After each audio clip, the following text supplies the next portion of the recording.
এ হাসান, তোমার যে ওয়াজটা ভাইরাল হয়েছিল এটা একটু করো তো।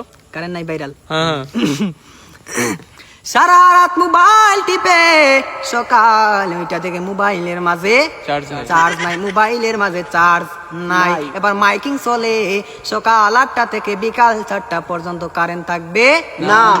এবার টেনশন আছে না? নাই, সারাদিন কারেন্ট থাকবে না। আর যদি কারেন্ট না থাকে আমার মোবাইলটা বন্ধ হয়ে যাবে, আর ওই পারে কথা বলা যাবে না। এবার ওই পার থেকে রাগ করবে কি করবে না? করবে। এবার যখন বিকাল 4টা বেজে গেল, যেই মাত্র কারেন্ট আসলো আর মোবাইলটা চার্জে লাগাইয়ে টিপানো আরম্ভ। এবার মেসেজ করে হাই, এবার গিয়ে দেখে ওই পার থেকে ব্লক করে দিছে, ব্লক করে দিছে। এবার ছেলেটা তো টেনশনে আছে, হারে ব্লক করে দিল, আমাদের তো ভালোবাসা কোথায় গেল।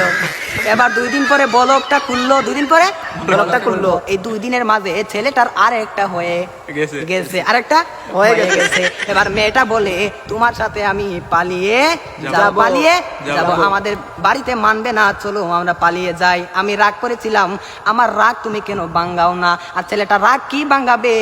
এই 2 দিনের মাঝে আরেকটা কপালের মাঝে জুইটা গেছে। ওই মেয়েটা বলে চলো আমরা পালিয়ে যাই, ছেলে বলে চলো।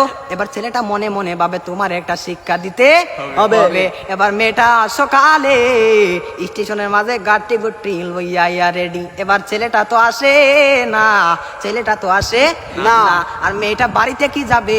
বাড়ির মাঝে 3 হাত লম্বা একটা চিঠি দিয়া পাইছে। পাশের গ্রামের রফিক মিয়ার সাথে পালিয়ে যাবে, বাড়িতে চিঠি দিয়ে যায়। আমি আর বাড়িতে মাঝে কোনোদিন আসবো না, তার নয় কার না, আমি আর কোনোদিন বাড়ির মাঝে আসবো না। আমি চলে গেলাম পাশের গ্রামের রফিক মিয়ার সাথে।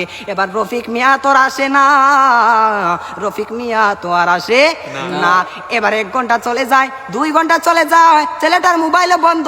মেয়েটা তো আর বুঝার বাকি হলো না, আমাকে চলে গেল ছাড়িয়ে, আমাকে ফাঁকি দিল। এখন তো মরা ছাড়া আর কোনো উপায় নাই। পরের দিন সকালে মাইকের মাঝে আওয়াজ শোনা যায়, সকলে পড়ে ইন্না লিল্লাহি ওয়া ইন্না ইলাইহি রাজিউন।